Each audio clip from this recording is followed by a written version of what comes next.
Isang mapagpalang araw sa inyong lahat mga kabangers at kayanggaw. Nais ko lamang ibahagi ang aking karanasan na nangyari pa noong ako ay binata pa lang. Hindi pa uso ang mga teknolohiya noon. Tanging ang aking kompletong alaala lang ang nagsisilbing patunay na totoong nabubuhay pa sa mundong ito ang mga aswang. Tawagin niyo na lang ako sa pangalang Dante. Kabanong, mga kabangers at mga kayanggaw, ito ang aking kwento.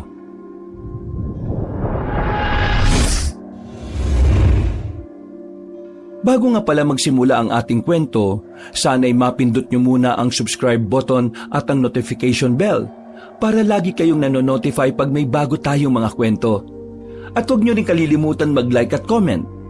Napakalaking tulong po ito sa ating channel para mas makapagatid pa kami sa inyo ng mga magaganda at mga nakakapangilabot na mga kwento.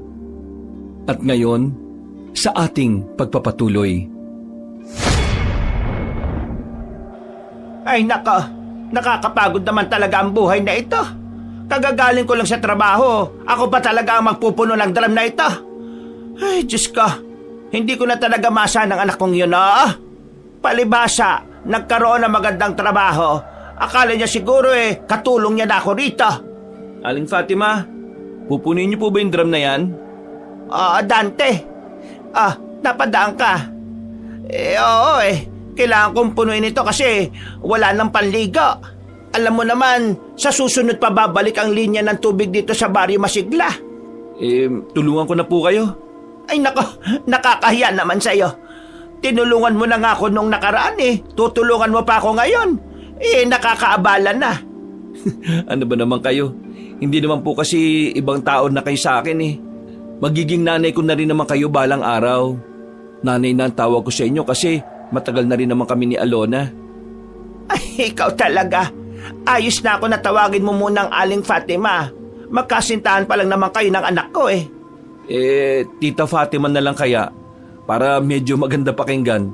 Kapag Ali kasi parang hindi tayo magkakilala Ay naku, bahala ka. Kahit anong gusto mong itawag sa akin, wag lang nanay o mama kasi hindi pa naman kayo kinakasal O sige po. O paano, di Tita Fatima na lang po. O sige, handa ko na po itong kariton. Tapos isakay na natin yung mga balde at galon ninyo. Napangiti na lang sa akin si Tita Fatima. Ina siya ng kasintahan kong si Alona. Matagal na kami ni Alona kaya ganun na rin kalalim ang samahan namin ni Tita Fatima. Parang pangalawang ina ko na rin siya. Wala akong naging problema sa kanya kahit na kailan. Sa katunayan, sobrang bait niya sa akin. Kapag meron akong mga problema, mas maaasahan ko pa siya kaysa kay Alona. Masyado na kasing abala ang kasintahan ko sa maraming bagay mula nang makapagtrabaho ito sa bayan. Binalikan ko si Tita Fatima at tulak-tulak ang kariton na ginawa ko. Isinakay naman namin kagad ang malalaking balde at ang mga galon. Tita, pasensya na po kayo kay Alona ha. Alam ko, napapagod kayo sa mga gawaing bahay. Sinabihan ko na naman po siya na tulungan niya kayo kahit maghugas man lang ng mga pinggan Ang kaso, palagi kami nag-aaway kapag pinagsasabihan ko siya. Pakiramdam niya kasi, sinasabihan ko siya ng tamad. Ano ka ba naman? Hindi mo naman kailangang humingi ng paumanhin kung tutuusin. Nagpapasalamat pa nga ako sa iyo Kasi hindi ikaw yung tipo ng lalaki na pababayaan lang ang katamaran ng kasintahan niya. Kaso kasi, ganun ang ugali ni Alona. Ang hirap niyang utusan.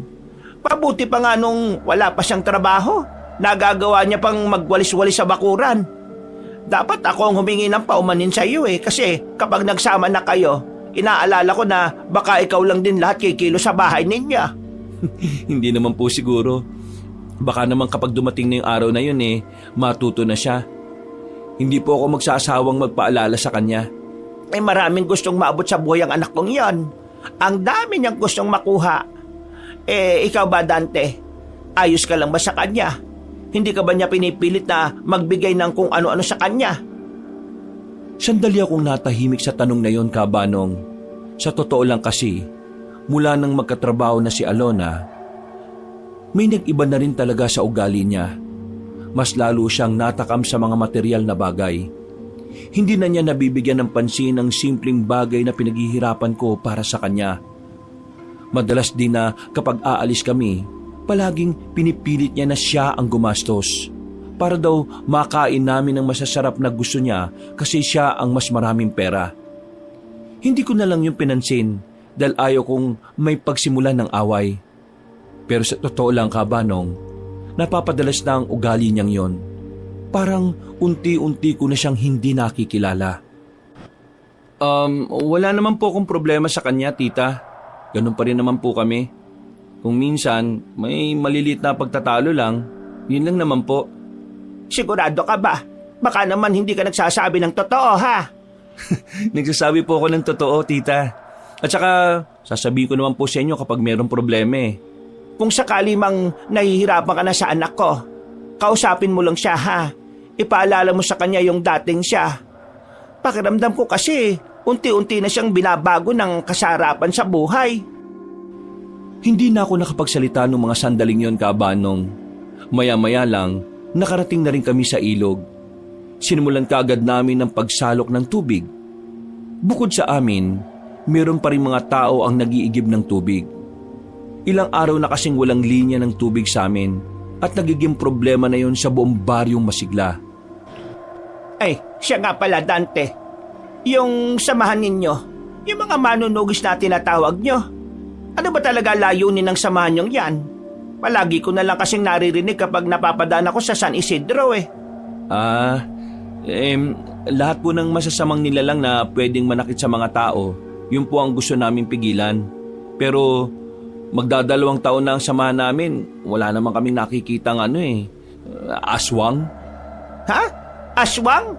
Yung bang hinahanap ninyo? Opo. May ganun pa ba sa ngayon? Ayon sa mga napagtanungan namin na matatanda, meron pa raw. Pero siyempre, nagtatago sila. Kaya kami, hinahanap namin. Hindi kami tumitigil kasi naniniwala kami na totoong nabubuhay pa sila. Alam mo, maganda yung adhikain ng grupo ninyo. Pero ikaw ha, mag-iingat ka. Kasi baka mamaya hindi aswang ang makalaban ninyo. Ho? Ano pong ibig niyong sabihin? Hindi naman sa ayaw ko sa samahan ninyo. Pero kasi sa samahan ninyo, parang pinapaniwala nyo mga tao na merong aswang talaga eh. Nagdudulot yun ng takot sa mga tao. Baka mamaya kasi, pagbawalan na kayo ng lokal natin. Alam nyo naman kung gaano kasira ulo mga nakaupo. Alam ko naman po yan. Pero huwag po kayong mag-alala. Wala pa naman pong nangyayaring pagbabawal sa amin. Kumusta naman pala kay Alona ang tungkol dyan? Pinag-aawayan nyo pa rin ba yan? Kung minsan po. Pero nasanay na lang po ako. Hindi ko nga po maintindihan minsan eh. Ayaw niyang maniwala na may aswang, pero naniniwala siyang may multo. Ewan ko ba? Madalas kasing baluktot ang paniniwala ng anak kong yan eh. Ayan. Puno na po lahat ng balde. Maraming salamat ha. Sakto naman ito para mapuno ang isang drum kaya hindi na tayo babalik dito. Sige po. Ihatid ko po muna kayo at tutulungan ko po kayong magsali nito sa drum. Ay nako, napakabuti mo talagang tao. Maswerte ang anak kong ikaw ang naging kasintahan niya. Napangiti na lang ako sa sinabi ni Tita Fatima, pero wala siyang kalam-alam na kabaliktaran ng sinabi niya ang sinabi sa akin ni Alona. Para kasi sa kasintahan ko, malas siya dahil ako ang naging kasintahan niya.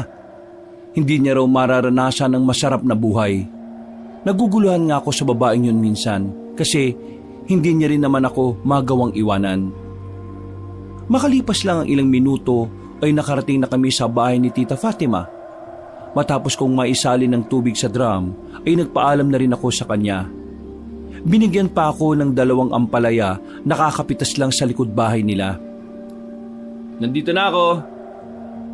Pagpasok ko sa makalumang bahay na pamana sa akin ng lolo ko, naabutan ko kagad si Jerry na nakahiga sa maalikabok na sofa. Nakatingin siya sa akin na parabang wala siyang gana sa kakahintay sa akin. Saan ka ba galing? Bakit? Dapat ba sabihin ko sa'yo? Nagtatanong lang naman ako eh. Bakit ka nandito? At paano ka nakapasok? Iniwan mo kayo nakabukas yung pinto. Buti nga, mabuting tao nakapasok dito at hindi masamang tao eh. Ha? Mabuting tao na tirador ng tira-tirang pandesal? Gustaan no? Kinain mo na naman yung mga natira ko kanina umaga. 3 lang naman ang kinain ko eh. Isira ulo ka pala eh. 3 na nga lang yun eh. Kaya pala ubos na. Kahit kailan talaga to? Bakit ka pala nandito? Umayo siya ng pagkakaupo at saka tumingin sa akin ng seryoso. Meron siyang inilapag na larawan sa maliit na lamesa. Larawan yun ng isang babae na parang kasing idaran lang namin. Sino yan? Hindi ko rin kilala eh. Buang. Bakit nasa'yo yan? Bigay sa akin ni Nabong. Yang babaeng yan kabaryo daw ng tiyahin niya. Ang sabi, sinasapian daw ng kakaibang elemento yung babaeng yan. Malakas ang inaala ni Nabong na aswang ang sumapi kasi sinasabi raw ng babae na gusto niya kumain ng hilaw na manok eh. Ano? Sinasapian ng aswang? Oo. Nung una, hindi ko yung pinaniniwalaan eh. Kasi si Nabong ang nagsabi. Alam mo naman yung isang yun.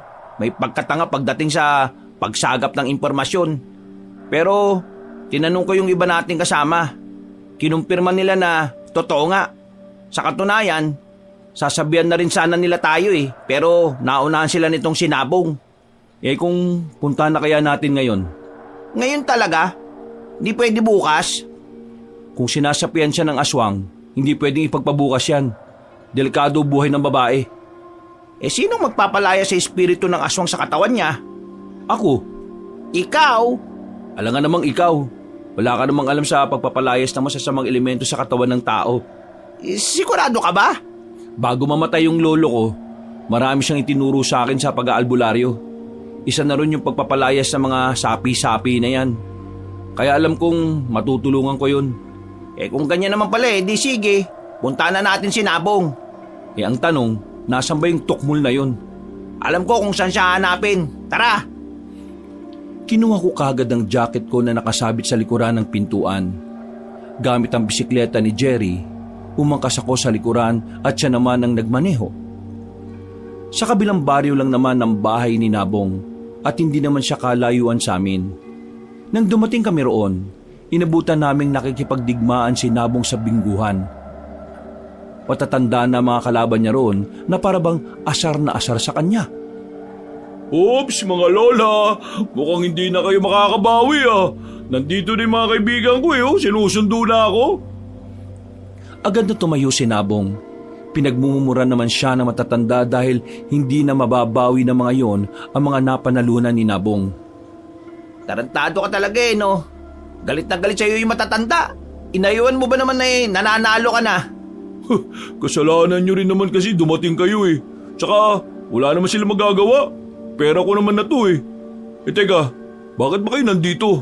Sinabi sa akin ni Jerry yung tungkol dun sa babaeng sinasapian ng aswang sa baryo ng tiyahin mo. Oo. Buti na lang nagpunta kayo. O ano, puntahan ba natin? Sigurado ka ba talaga na sinasapian ng aswang yon?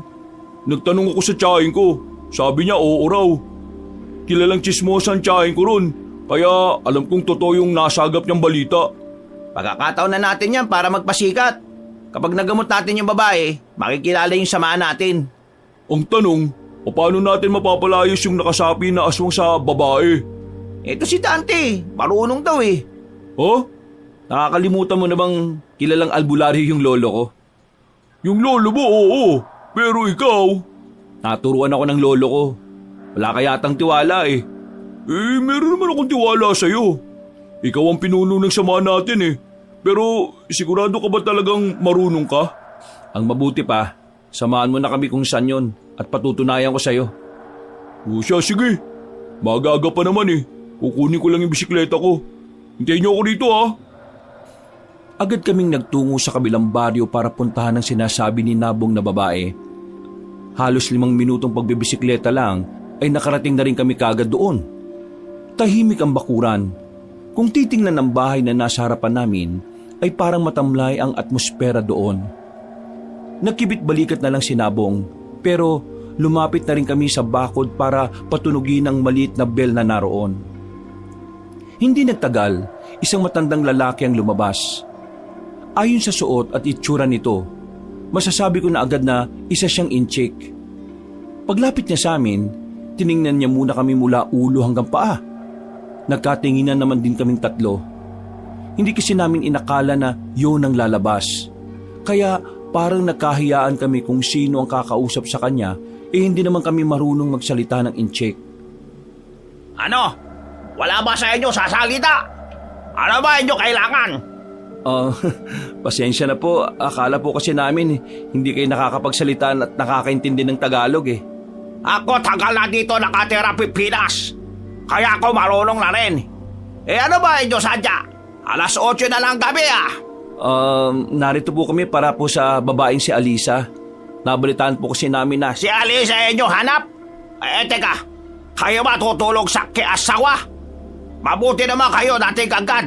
Kasi ako hintay sa inyo nung nakaraan pa eh. Halika. Pasok kayo, pasok. Nagkatinginan agad kaming tatlo.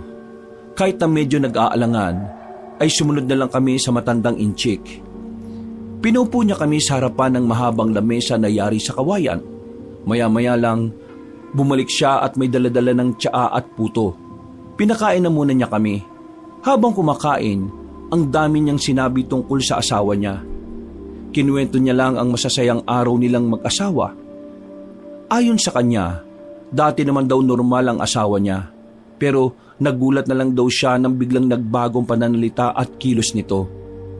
Sa sobrang dami ng mga sinabi niya ay hindi kami nakasingit sa kanya. Kaya nang makakuha kami ng pagkakataon, hindi na ako nagsayang pa ng oras. Narito po kami para gamutin yung asawa ninyo. Kung ayos lang po, pwede po ba namin siya makita? Sige.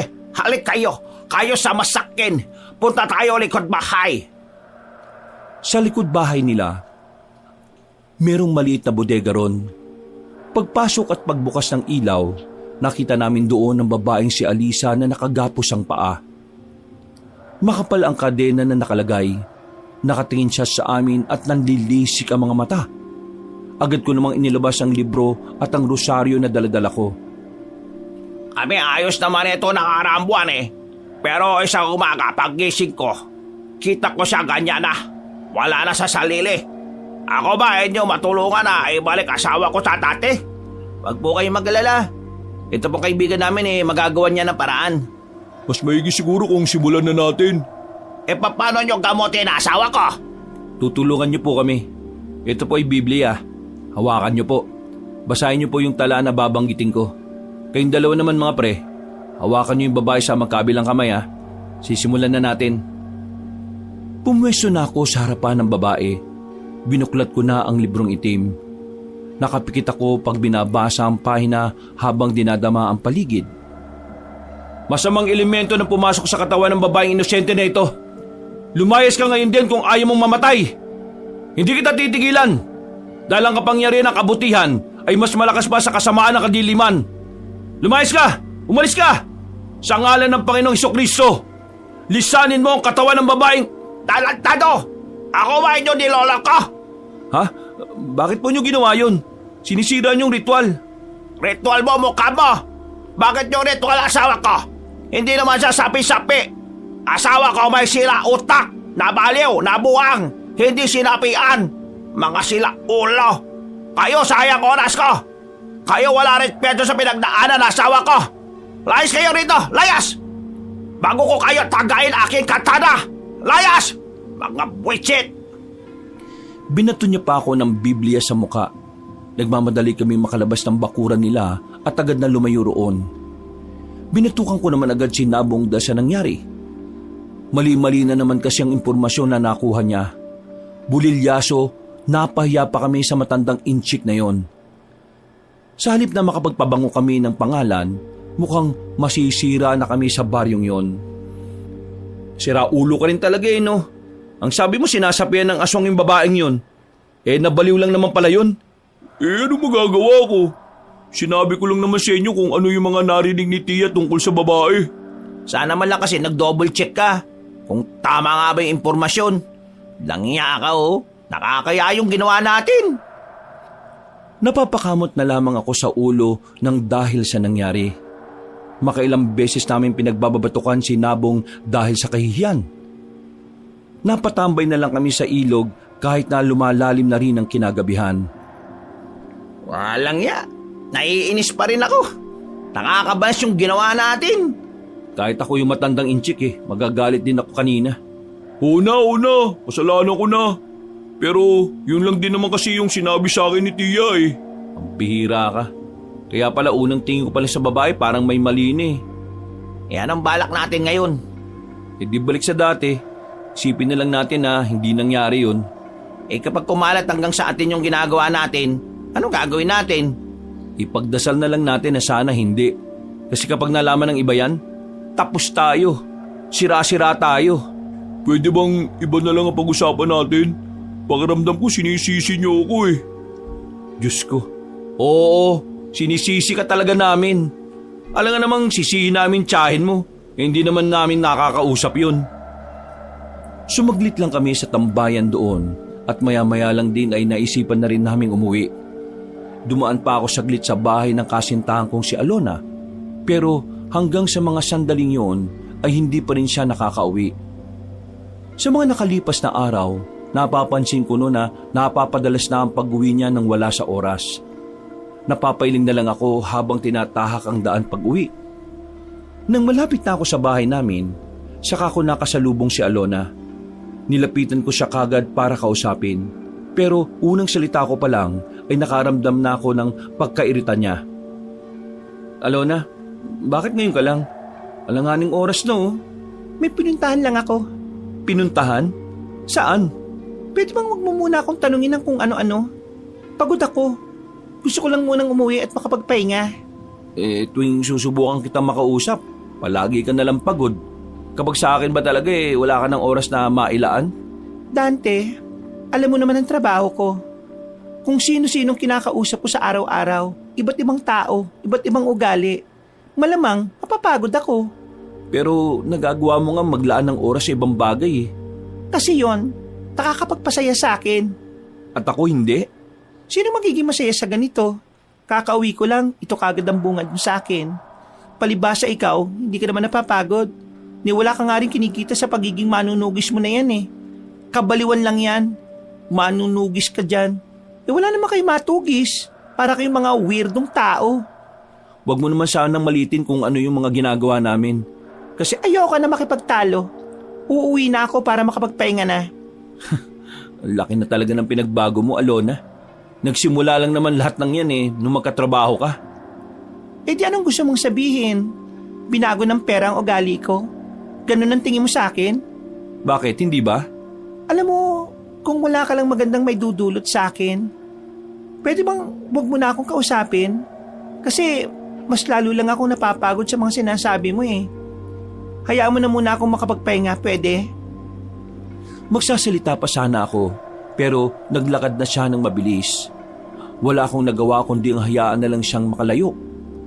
Aminin ko man o hindi, nababahala na ako sa kanyang inaasal. Habang tumatagal, palala ng palala ang pinapakita niyang pagsasawalang bahala sa mga taong tunay na nagmamahal sa kanya. Kinabukasan, balik sa dati ang buhay ko. Papasok ako sa trabaho bilang tagabantay ng mga inaalagaang hayop ng isa sa pinakamayamang tao sa lugar namin. Malaki naman ang kinikita ko ron kahit na madalas wala naman akong ginagawa. Maikli din ang oras ng trabaho. Basta mapakain mo lang ng tama, yung mga alaga niya ay ayos na. Ang kaso nga lang, paminsan-minsan lang ang pasok ko ron. Depende kung kailan ako ipapatawag at kung kailan nawala yung tunay na nag-aalaga sa mga hayop. Pero ganun pa man, kahit na 1 o 2 araw lang ang ipinasok ko ron, sumasapat na yon para sa panggastos ko sa loob ng 2 linggo. Kaya nga lang, kung minsan ay nasasaid kaya umi-extra din ako sa ibang trabaho. Bagay na hindi alam ni Alona. Hindi ko rin kasi sinasabi dahil sa alam kong mamaliitin niya lang din naman ako. Wala bang pagpupulo ngayon, Dante? Wala na muna siguro. Wala pa namang dapat pag-usapan Sayang no? Kung totoo pala sanang sinasapian ng aswang yung babae kagabi, di sana sikat na tayo kung nagamot natin. Kung totoo, kaso nagkamali tayo Buisit, nakakaya pa rin. Uy, Dante! Jerry! Napalingon kaming dalawa nang marinig namin ang tawag ni Nabong. Nakasimangot namin siyang hinarap. Hinihingal pa siya na parang sobrang layo ng itinakbo niya papunta sa amin. Oh, ano na naman? May daladala ka na naman katarantaduan, no? Sandali. Mamaya na kayo magsalita. May sasabihin ako mahalaga. Siguraduhin mo lang na mahalaga yan, ha? Kasi sasapakin ko na talaga yung mukha mo kapag kalokohan na naman yan. Hindi. Tungkol to dun sa babae. O di kalokohan nga talaga yan. Hindi to kalokohan. Makinig nga muna kayo kasi. O sige na. Magsalita ka na kasi. Nakahanda na tong kamao ko, ha? Pasensyaan talaga tayo. Yung babae kagabi na pinuntahan natin, hindi pala siya totoong baliw. Nagpapanggap lang siyang baliw para makakuha ng tamang pagkakataon para takasan yung inchik na yun. Nananakit daw kasi yung inchik eh. Oy, ano naman ngayon? Suntukin na kaya kita. Wala na tayong pakialam kung nagpapanggap lang na baliw yun o hindi. Buhay nila yun eh. Bahala sila magsakitan. Manahimik na muna kasi kayo. Wala pa ako sa pinakasasabihin ko eh. Yung babaeng yun, kagabi rin nakatakas.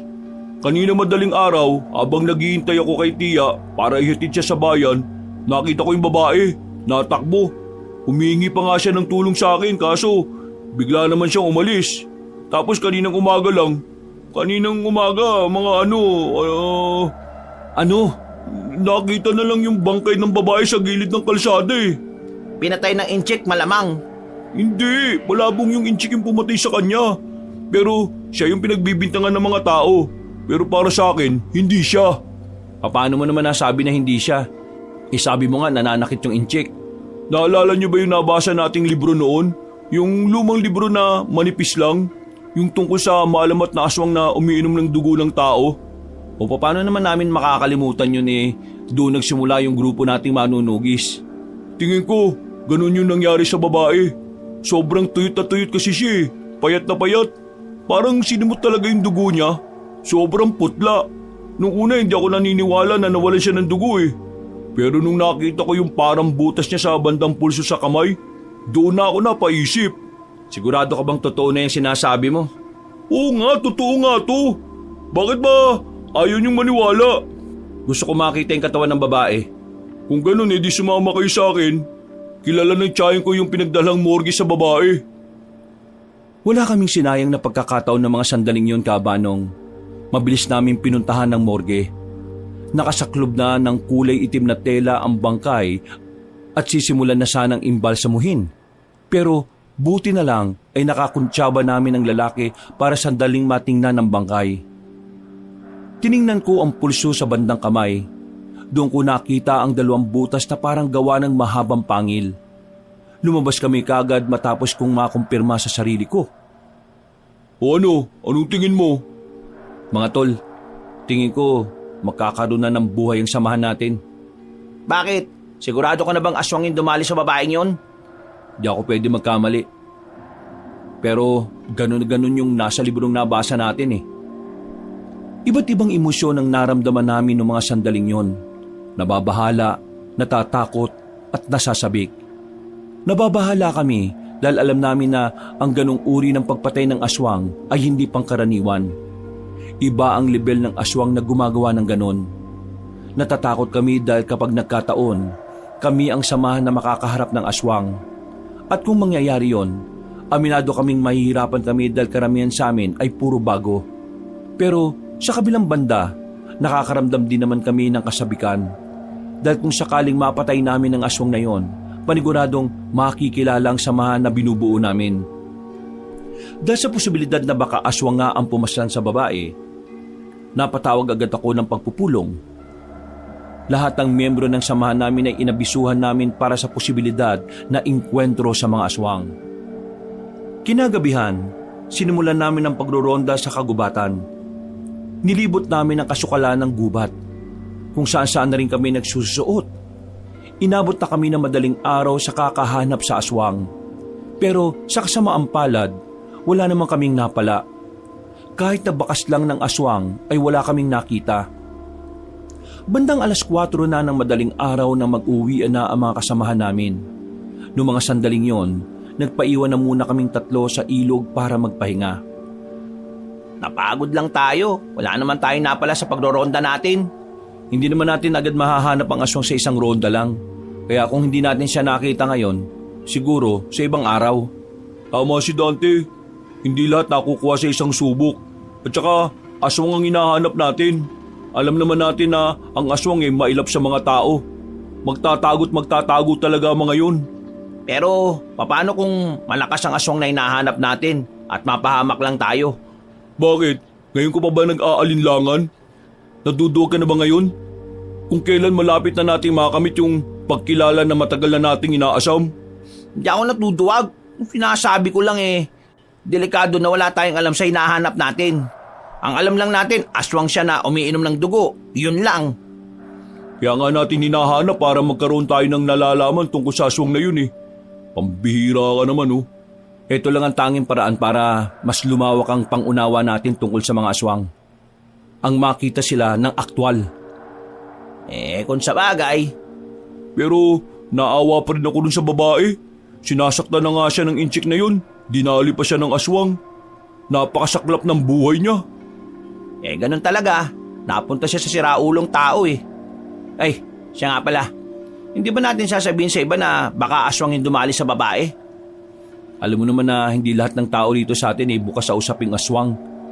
Magiging katatawanan lang tayo sa iba. At baka makaabala pa yun sa paghahanap natin sa aswang. Saka na natin sasabihin sa kanila kapag nahuli na natin yung aswang na hinahanap natin. Bumuntong hininga na lang ako. Pagkatapos ng pag-uusap namin doon ay umalis na rin kami. Humiwalay na ako sa kanila at dumaan ako sa bahay nila Alona. Pero ang nanay niya lang ang nadaanan ko roon. Nakita kong naglalaga na yun ng mga paninda niyang kamote para sa almusal. Bukod kasi sa pagtatrabaho at mga gawaing bahay, nagbebenta rin yun ng mga kakanin at kamote kapag walang ginagawa. Dante, bakit gising ka pa? O kagigising mo pa lang? Hindi pa po ako natutulog. Meron lang po kaming pinuntahan ng mga kaibigan ko. Ay, ganun ba? O halika, pasok ka muna. Sakto maluluto na itong kamote. Nakakain ka ba ng kamote? Oo po. Masarap nga po yan lalo na kung isasawsaw sa asukal. Wala ka talagang arte sa katawan kahit na kailan. Mabuti ka pa. Si Alona, napaka-arte sa pagkain. Nagkausap na po ba kayo ngayon? Ngayon, hindi pa nga nauwi. Baka mamayang maliwanag na yun umuwi. Hindi pa ho nauwi? Sobrang wala na sa oras Kaya nga ewan ko ba sa babaeng yon? Hindi ko alam kung bakit bigla na lang naging gano'n ang ugali niya. Sobrang huli na uuwi tapos paggising aalis na kagad.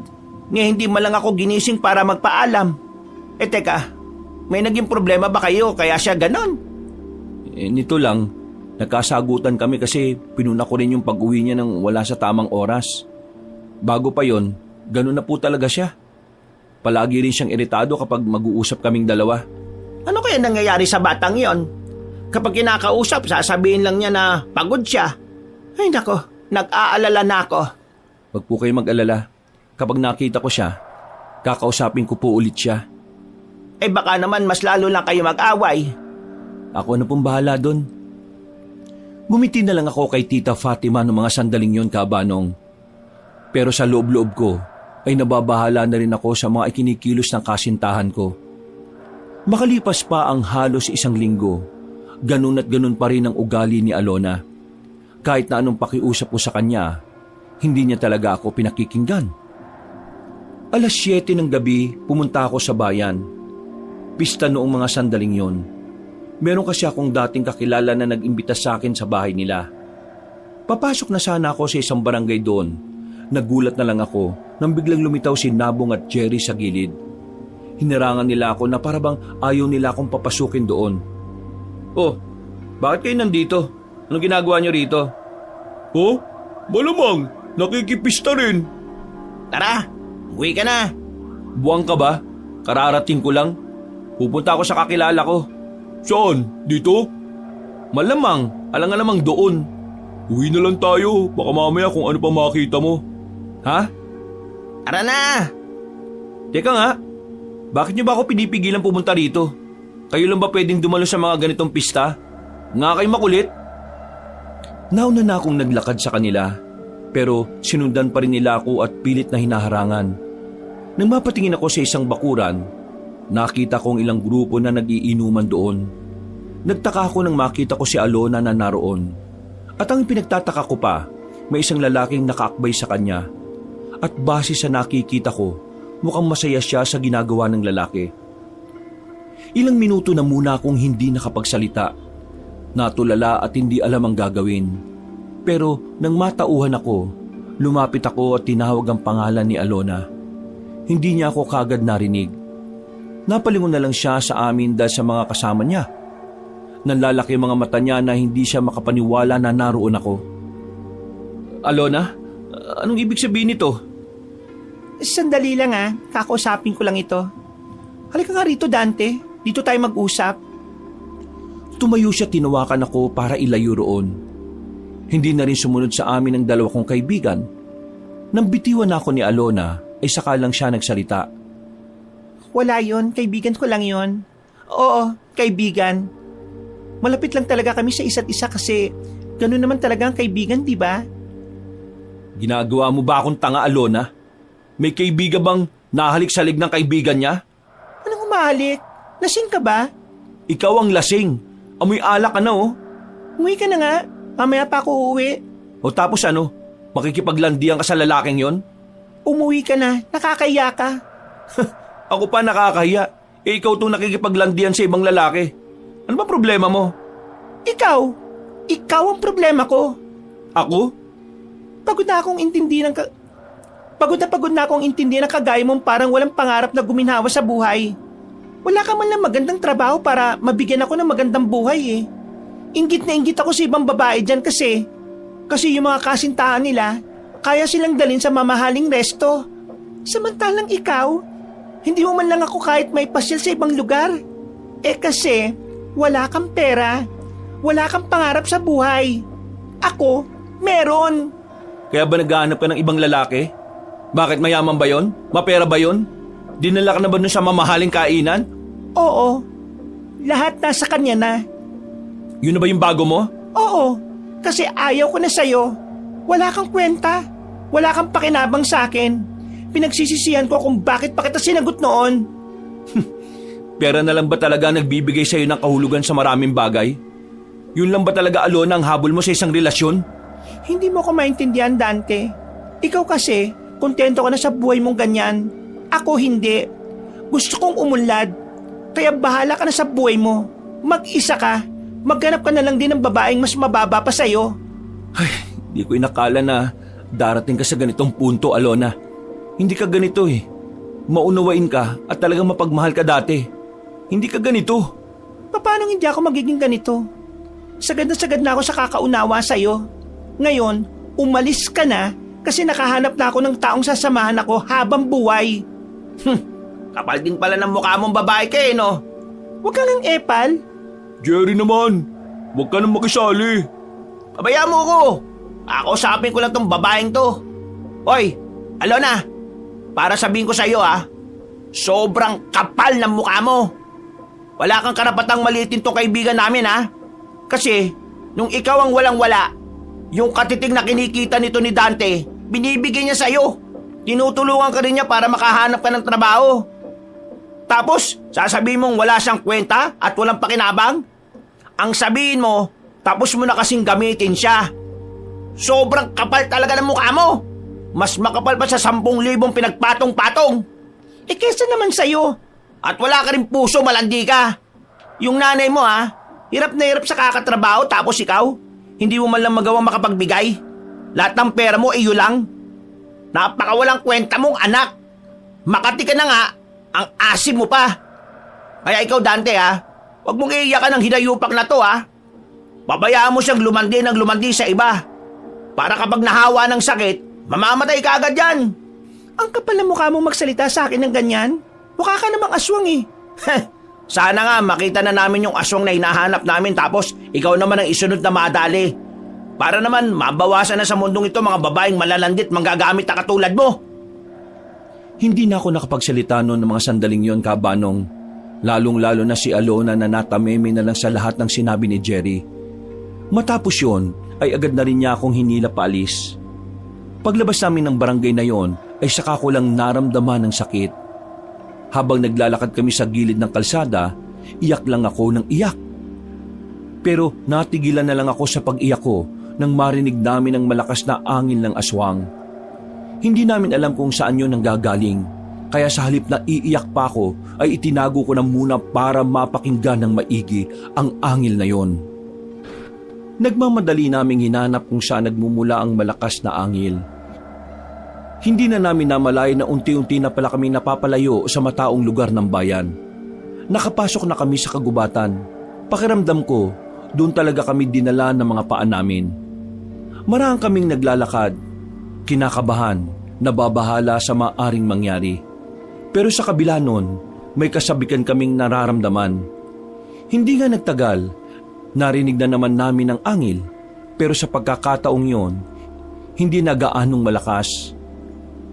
Nang marating na namin ang sagingan kung saan direktang tumatama roon ang sinag ng buwan, nakita namin ang isang aswang na nasa gilid ng babaeng wala ng malay. Nasa bibig ng aswang ang kamay ng babae at abalang-abala sa pagsipsip. Hoy, bitiwan mo yan, bugok ka! Nang sumigaw ako ng malakas, tila na alarma ang aswang. Humarap siya sa amin. Pero dahil hindi naman sapat ang liwanag ng buwan, ay hindi namin nakita ang mukha nito. Umangil siya ng malakas nang makitang papalapit na kami. Dumampot naman kaming tatlo ng sanga na pwedeng ipalo. Ang kaso nga lang, bago pa kami makalapit, ay agad nang tumakbo ang aswang. Mga pre, buhay pa itong babae. May pulso ba? Mukhang sumakto yung dating natin dahil hindi pa maraming dugo ang nawawala sa kanya. Okay na, bubuhatin ko na. Dalhin niyo sa pamunuan yan. Ahabulin ko lang yung aswang. Buwang ka ba? Wala kang dalang sandata. Ang malaga ngayon, napatunayan na talaga natin na totoo yung aswang. Na totoong nagbalik na sila. Unahin na muna natin itong babae. Kahit na sabik na akong makaharap ang aswang noong mga sandaling yon, Kabanong, ay nakinig na lang ako kay Jerry. Dinala namin ang babae sa harap ng pamunuan ng bayan. Inilagay namin ang babae sa daan nang walang nakakakita sa amin. Maya-maya lang, may mga nakakita na sa babae at agad naman itong inasikaso. Pwede naman nating sabihin na tayong nagligtas sa babae. At pwede rin nilang isipin na tayong may gawa nun sa kanya. Lalo pat hindi naman sila naniniwala na aswang ang may kagagawa nun sa babae. Ang mahalaga naman ngayon, nailigtas natin siya. Sayang, hindi natin nahabol yung aswang kanina. Sa susunod, hindi ko nahahayaan na makawala pa siya sa atin. Huwag ka pa dalos-dalos, pre. Kanina, hindi ko alam kung bakit sobrang lakas ng kaba ko. Pakiramdam ko talaga, hindi pangkaraniwan yung aswang na yun eh. Hindi man namin napuksa ang aswang, ay naging masaya na rin kami kahit na papaano. Umuwi kami sa baryo namin, at nang mag-isa na lang ako, naalala ko na naman ang ginawang panluloko sa akin ni Alona. Napapailing na lang ako. Wala nang luhang lumalabas sa mga mata ko. Ang kalungkutan ay napalitan na rin ng galit. Dahil sa engkwentro namin sa aswang, mas lalong naging ganado ang samahan namin. Pinagtatawanan man kami ng mga tao dahil sa mga kwentong kumakalat, hindi na lang din namin sila inintindi. Sinimulan na rin namin ang matinding pagsasanay bilang paghahanda sa paghaharap namin sa aswang. Kahit papaano ay nagkaroon ng magandang progreso ang mga ginagawa namin dahil lahat sila ay natututo naman. Oh, sige na mga kasama. Umuwi na kayo. Magpapahinga lang kami rito at uuwi na rin kami. Diretso bahay ah. Hindi yung puro katarantaduhan pa ang gagawin nyo. Kami na ano ng mga asawa nyo eh. Mga tol, maraming salamat ha. Ha? Salamat saan? Sa pagsama nyo sa akin sa pagbuo ng samahan natin. Buwang ang putik. Hindi mo naman kailangan magpasalamat eh. Gusto rin naman namin itong ginagawa namin. Di ba, Jerry? Oo nga. Para ka namang iba eh. Basta, nararamdaman ko, malapit ang makilala ang samahan natin. Malapit na natin makasagupa at mapatay ang aswang na yon. Kaya kailangan natin pagandaan ang araw na yon. Natigil lang ang usapan namin nang biglang may napansin kaming matandang lalaki na naglalakad. Normal naman ang kasuotan niya. Meron siyang daladalang tungkod, malinis ang muka at talaga namang walang kahit na anong bigote o balbas. Akala namin ay dadaan lang talaga siya, pero nagtaka kami nang huminto siya sa harapan namin. Ano pong kailangan nyo? Mga manunugis kayo? Teka, paano mo nalaman? Kanina ko pa kayo pinanonood eh. Ibig sabihin, nasa paligid ka lang mula kanina? Ano ang layunin ng inyong samahan? Bago namin sabihin sa inyo, pwede ba naming malaman muna kung sino ka? Huminga ng malalim ang matandang lalaki at tumingin sa malayo. Humiti siya sa amin na parabang matagal na niya kaming kilala. Umupo siya sa malaking bato at saka muling nagsalita. Sabihin na lang natin na isa akong albularyo. Isa kang albularyo? Ngayon, sabihin nyo naman sa akin kung ano ang layunin ng inyong samahan. Gusto namin makilala ang samahan namin. Kaya nga gustong-gusto naming mahuli ang aswang na yun eh. Makilala ang inyong samahan sa pamamagitan ng paghuli sa isang aswang? Dito sa amin, kahit na meron namang naniniwala sa mga aswang, mas marami pa rin kasi talaga ang pinagtatawanan lang kami. Kaya gusto naming mapatunayan sa kanila na totoong layunin ang ginagawa ng samahan namin. Na totoo ang sinasabi naming mga manunugis. Hindi magtatagumpay ang inyong samahan kung mababaw ang inyong layunin. Mababaw? Uy, Manong, huwag naman ganyan. Pinaghihirapan namin ang mga ginagawa namin tapos sasabihin mo lang na mababaw. Kung wala po kayong masasabing maganda, mas mainam na pong umalis na lang kayo. Hindi. Hayaan natin siya magsalita. Ang mga tungkulin na may kinalaman sa pagkamit ng kapayapaan ay may mas malalim na dahilan. Malalim na dahilan? Kapag nalaman nyo ang pinakadahilan kung bakit kailangan nyong labanan ng aswang, doon nyo mas maiintindihan kung ano ba talaga ang papel nyo sa mundo. Teka, sandali. Dati ka bang manunugis? Mukhang marami kang nalalaman sa mga aswang ah. Hindi lang marami. Sobrang dami. Kayo, bagito pa kayo sa paningin ko. At sa nakikita ko, walang patutunguhan ng samahan ninyo dahil sa kababawan ninyo.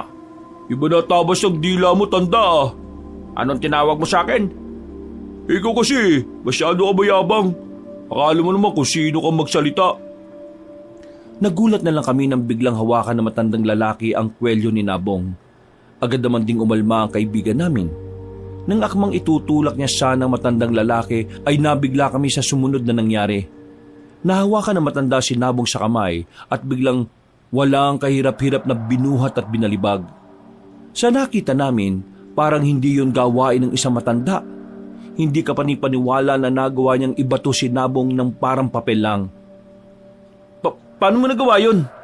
Bago pa kayo isinilang sa mundong ito, alam ko na ang papel ko sa mundong ito mula nang kalabanin ko ang mga nilalang na yon. Kung gusto niyong magtagumpay, burahin niyo ang pansariling interes at isaalang-alang ang mas makabubuti. Teka, sandali lang. Pwede ka ba namin maging master? Master? Master? Seryoso ka ba? Binalibag niya nga ako eh. Nararamdaman ko na matutulungan mo kami. Kaya pwede mo ba kaming turuan ng mga nalalaman mo? Mga bagay na may kinalaman sa pagtugis ng aswang. Handa kaming matuto. Huminga ng malalim ang matandang lalaki. Tumingin siya sa amin ng seryoso. Sandaling napailing at saka tinapik ako ng mahina sa balikat. Bukas, dito rin. Magkita-kita tayo rito. Naglakad na paalis sa matanda. Hindi ko alam pero may naramdaman akong saya noong mga sandaling yon. Pakiramdam ko, marami talaga kaming mapapala sa matandang yon. Nakalimutan ko nang itanong ang pangalan niya. Sinubukan ko siyang habulin pero hindi na namin siya nakita. Loko matanda yun ah. Mukhang hindi talaga siya pangkaraniwan. Bukas, pupunta tayong tatlo ah. Walang dahilan para hindi magpunta. Matapos niya akong ibalibag? Kasalanan mo rin naman kasi, sira ulo ka eh. Naglakad na lang kami pauwi. Habang naglalakad kami, hindi namin maiwasang hindi pag-usapan ng aswang. Nalibang na kami sa pag-uusap, kaya naiba na rin ang direksyon namin.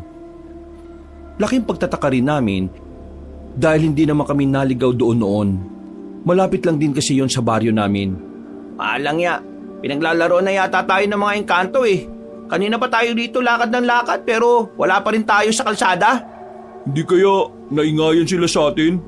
Mga engkanto, kung naririnig nyo kami, nakikiusap ako sa inyo. Huwag nyo naman kaming paglaruan oh. Kailangan namin makauwi sa amin dahil may kailangan din kaming gawin bukas. Walang kahit na anong tugon sa amin. Ipinagpatuloy na namin ang paglalakad. Sa hindi namin malamang dahilan, meron na kaming natanaw na isang lumang tulay.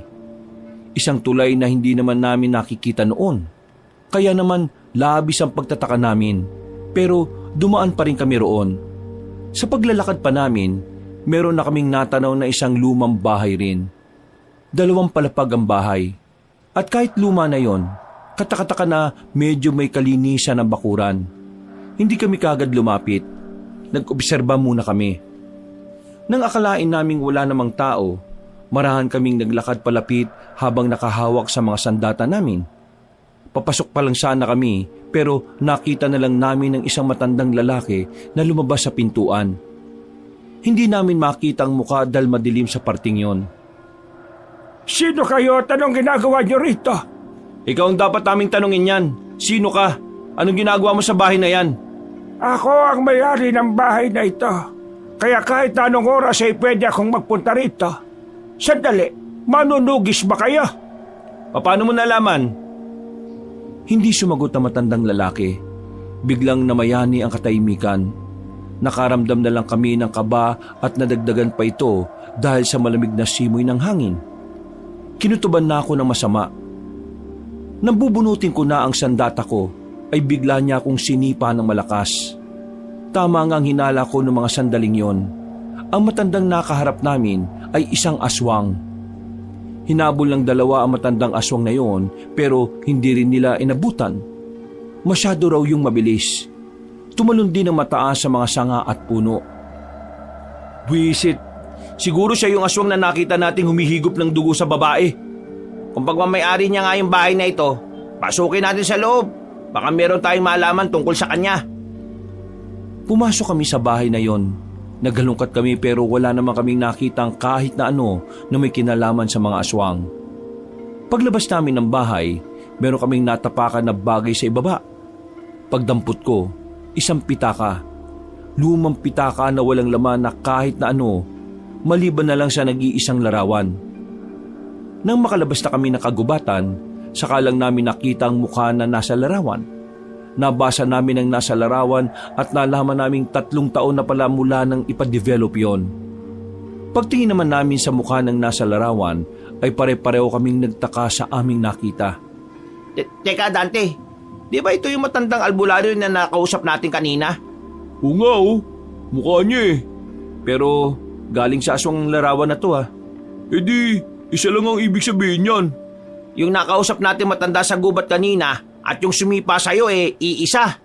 Yung albularyo at aswang ay iisa rin. Pero paano nangyari yon? Paano mangyayari yun? E di malamang nagpapanggap siyang albularyo para makapambiktima.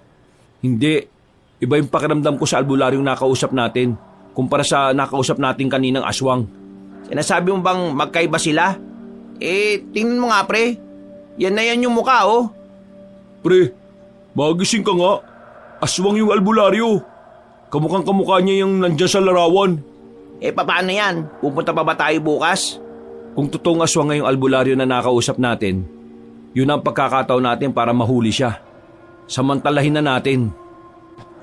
Kinabukasan ng hapon, wala kaming sinayang na oras. Kahit na kinakabahan at medyo nababahala, pumunta kami sa napag-usapang lugar kung saan kikitain namin ang matandang albularyo.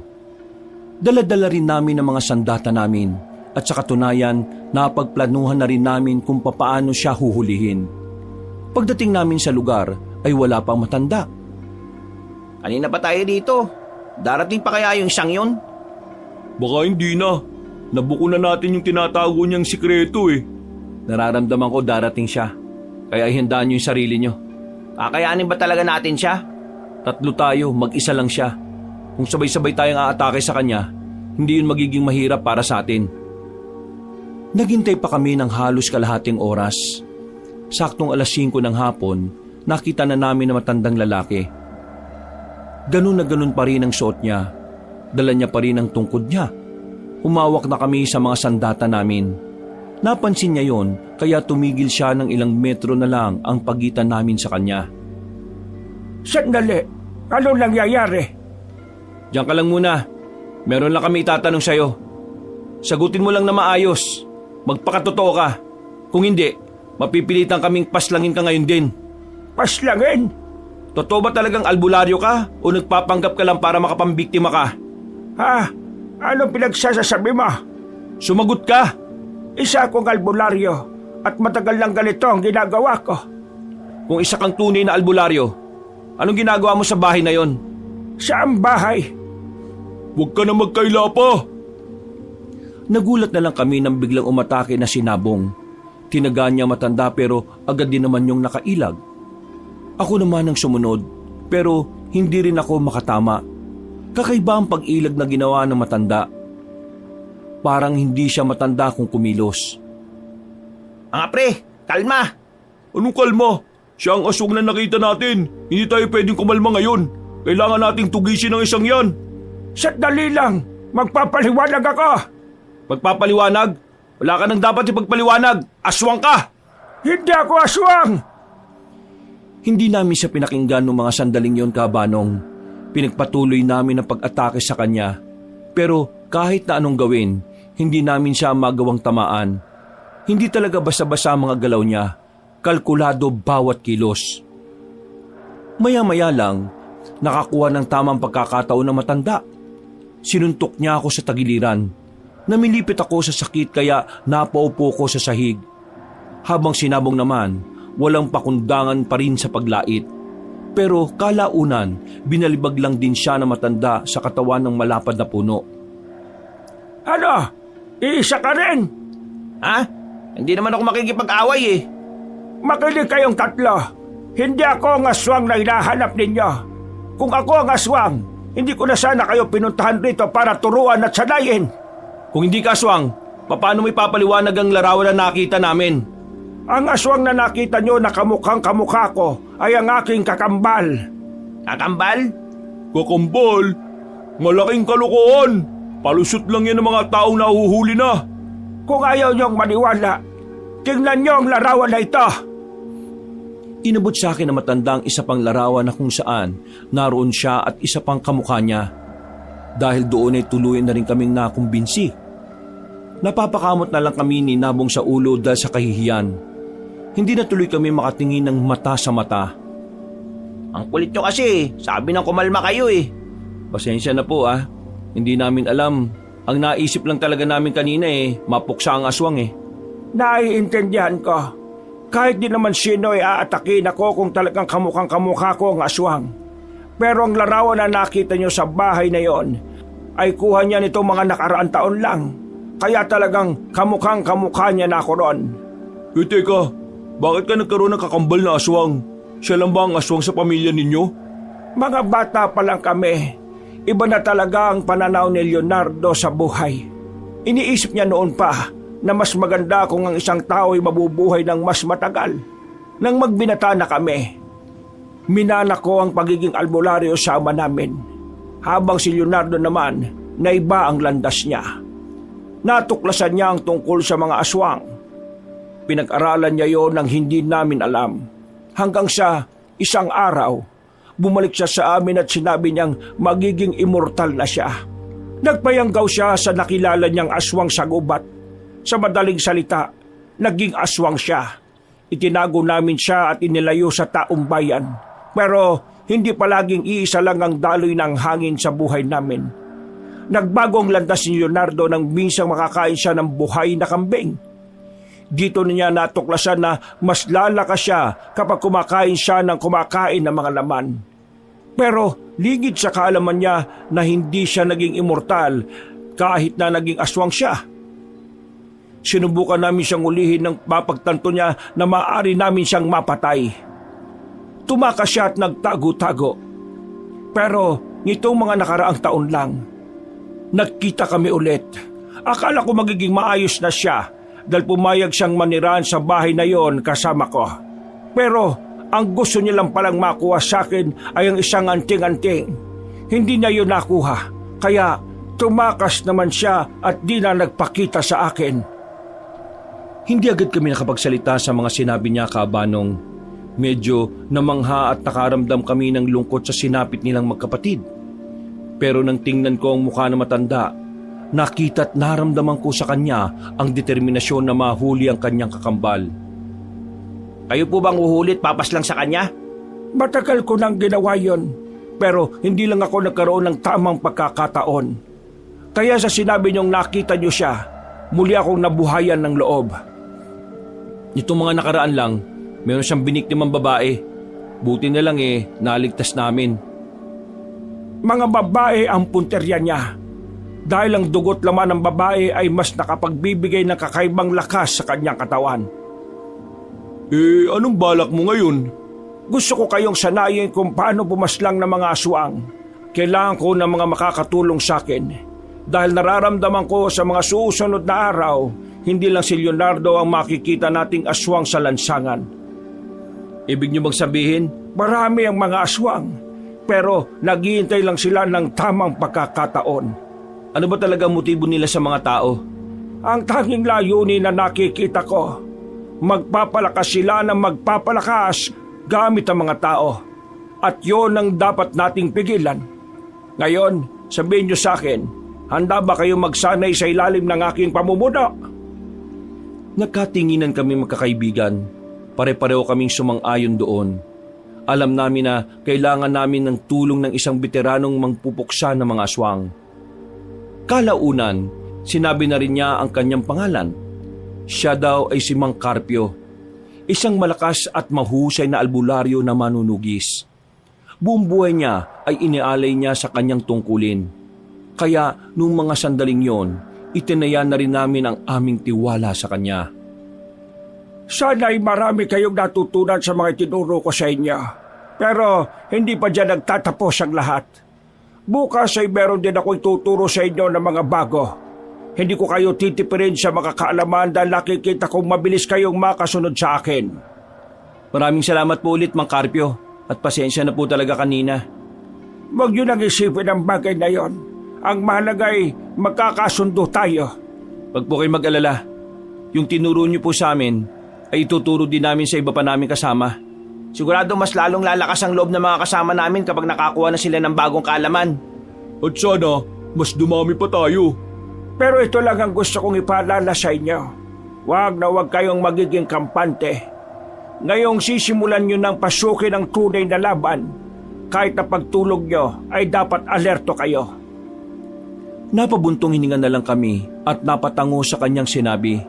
Matapos ang pag-uusap namin, ay nagpaalam na rin si Mang Carpio sa amin. Kami naman ay naglakad na din pauwi. Habang tinatahak ang daan, hindi namin maiwasang hindi pag-usapan na matanda. Kahit kasi napatunayan naming hindi naman siya aswang, pakiramdam namin ay may kakaiba pa rin sa kanya.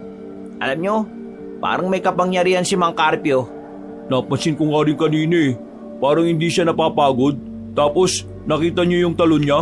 Hindi normal Nadinig niyo naman kanina, di ba? Meron siyang anting-anting na gustong kunin ng kakambal niya. Baka kanina, yun din ang gamit niya. Naiisip ko nga rin paano niya kaya papaslangin ng aswang na yun kakambal niya yun.